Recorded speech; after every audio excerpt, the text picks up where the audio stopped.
तो जैसा कि हमने देखा कि आपके टेन्योर में आपने बहुत सारे इनिशिएटिव्स लिए, तो उन इनिशिएटिव्स में से ऐसा कौन सा इनिशिएटिव है जो आपके दिल के बहुत करीब हो और उसकी आपकी क्या उपलब्धि मिली? उम, बिल्कुल। आप तो एक से एक ऐसे दिल में बसने वाले प्रश्न कर रही हैं कि कहाँ से शुरू करूँ और कहाँ ख़त्म करूँ। यात्रा बहुत लंबी हो जाएगी और आपका समय निश्चित है, लेकिन फिर भी मेरे जितनी भी अखिल भारतीय तेरापंथ महिला मंडल की जो योजनाएँ चल रही हैं, जो कार्य चल रहा है, वो सारे मेरे दिल के करीब है। इसीलिए उसको संचालित कर रही हूँ और हमारी एक बुलेटिन निकलती है प्रति माह ओके। अखिल भारतीय तेरापंथ महिला मंडल को, कि जो हमारे देश के जो 60,000 सदस्य हैं, वहाँ तक पहुँचती है और उनको संदेश देती है कि इस महीना आपको क्या कार्य करना है और वो कार्य संपन्न करके इतनी तारीख को वापस केंद्र को प्रेषित करना है। ये बहुत ही अनुशासित ढंग से चल रहा है। इसमें भी जो ये कार्य चल रहा है वो हमारे परम पूज्य आचार्य महासमण जी का तो आशीर्वाद ही है, लेकिन हमारी आदरास्पद साध्वी प्रमुखा विशुद्ध विवाह जी का बहुत बड़ा योगदान है। वो हमें बारीकी से जैसे बच्चे को पढ़ाते हैं उस तरह सिखा रहे हैं कि किस तरह इस अखिल भारतीय को केवल राजस्थान नहीं, भारत नहीं, पूरे विश्व के कोने कोने में हर महिला तक ये संदेश पहुंचे कि किस तरह हमारी योजनाएं उनको प्रभावित कर रही है, उनके परिवार को प्रभावित कर रही है, उनके समाज और राष्ट्र को प्रभावित कर रही है। ये उनकी प्रेरणा से हम आगे बढ़ रहे हैं और उन्हीं की प्रेरणा से और अनेकों कार्य चल रहे हैं। लेकिन इस बार जो परम पूज्य आचार्य महासमण जी का हमें आशीर्वाद मिला, आशीर्वाद ही नहीं कहूँ, मैं कहती हूँ हमारी संस्था को ही नहीं, ये पूरे भारत और विश्व को आशीर्वाद मिला है। उन्होंने कहा एक योजना जो आपकी स्वस्थ परिवार स्वस्थ समाज के अंतर्गत आती है, आदर्श परिवार योजना, जिसके अंतर्गत सबसे पहला बिंदु है गर्भ शिशु संस्कार, अच्छा। अंकुरम। यदि संस्कार गर्भ से ही शुरू हो गए तो फिर उन्हें आगे किसी भी तरह की तैयारी की ज़रूरत नहीं है, उनके सार संभाल की ज़रूरत नहीं है। और उदाहरण के रूप में हमारे इतिहास का उदाहरण लूँ तो अभिमन्यु का उदाहरण सामने आता है कि चक्रव्यूह में हाँ। अंदर होने का उन्होंने माँ के द्वारा वो शिक्षा ले ली थी, सारी की सारी उसका श्रवण कर लिया था, लेकिन बाहर जब निकल रहा था तो माँ को निद्रा आ गई थी। तो उसके कारण इसका मतलब है बच्चे को गर्भ में ही जो हम करते हैं, जो हम कहते हैं और जो हम दिनचर्या में लाते हैं, वो सारा का सारा उसका प्रभाव बच्चों पर आ रहा है। तो हमारे परम पूज्य आचार्य महासवर्ण जी ने एक कोर्स निर्धारित किया, एक बुक हम लॉन्च करने वाले हैं कि इस दौरान 9 महीने में बच्चे को क्या खाना चाहिए, बच्चा जब गर्भ में हो तो कौन सा योग करना चाहिए, कौन सा ध्यान करना चाहिए, कौन से आगम को पढ़ना चाहिए, किन किन बातों से बचना चाहिए और अपना व्यवहार कैसा हो, अपनी भावनाएं कैसे हो, भावनाएं भी शुद्ध होनी चाहिए। उससे जो बच्चा जन्म लेगा, मैं कहती हूँ उसकी यदि 80 साल की उम्र है तो 60 साल की खुराक उसे मिल जाती है। वाओ। बिल्कुल। तो ये मेरे सबसे करीब योजना है जो वरदान के रूप में परम पूज्य आचार्य महासमण जी से इस बार हमें प्राप्त हुई है।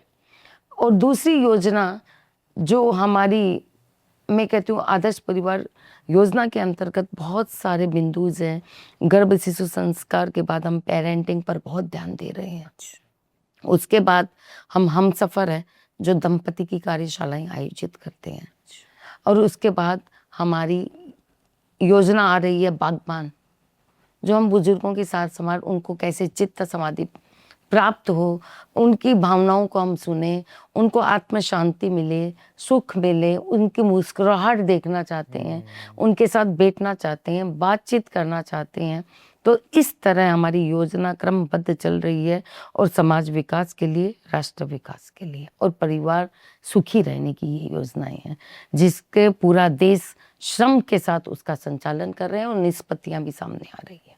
और ये तो हमारी गतिविधि हो गई जो आदर्श परिवार समाज का ढांचा कैसे परिवर्तित हो, अच्छा कैसे सब जगह संस्कारों की एक गूंज बजे, एक सहनाई बजे, ये तो हमारी आदर्श परिवार की योजना थी।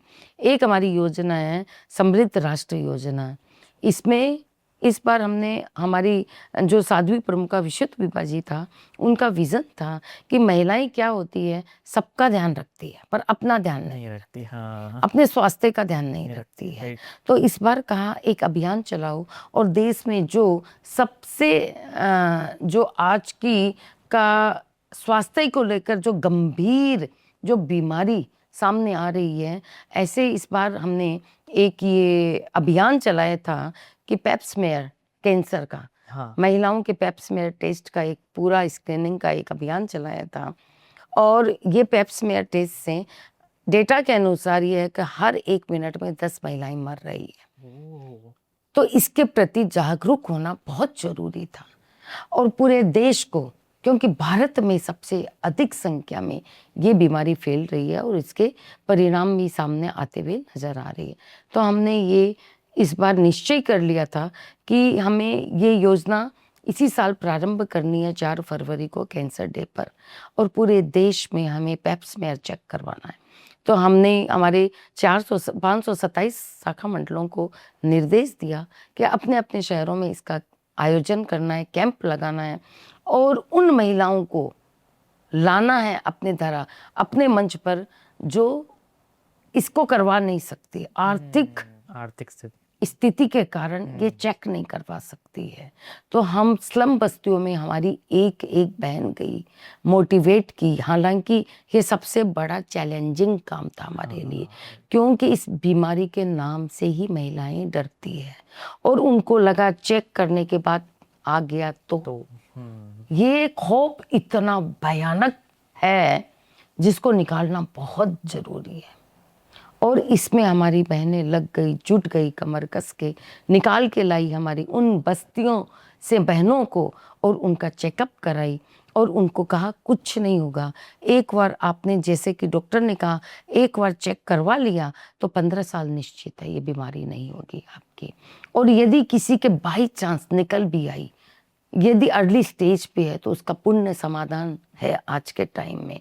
तो इस तरह ये चैलेंज बहुत बड़ा और कठिन था बहनों को निकाल के लाना, लेकिन हम इसमें सफल भी हुए और पूरे देश में 17,265 महिलाओं का हमने चेकअप करवाया निःशुल्क, बिना पैसे।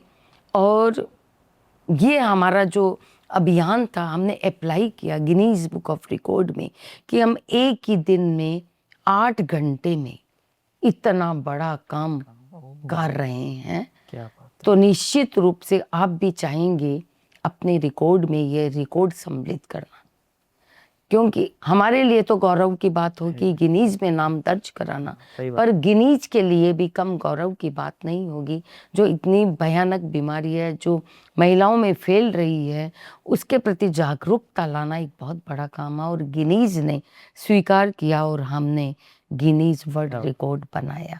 इसका हमें सारे के सारे जो हमारी कार्यकर्ता बहनें लगी हुई थी, सैकड़ों बहनें लगी हुई थी, एक एक बहन को घर से निकाल के लाई और उसका चेकअप करवाई। और अब लगता है नेक्स्ट जब हम इसका करवाएंगे तो महिलाएं भय मुक्त होकर इसका चेकअप करवाएगी और ये हम भारत की 50 करोड़ या 60 करोड़ जो महिलाएं हैं वहाँ तक पहुँचेंगे और हर महिला का ये निःशुल्क चेकअप हम करवाएंगे।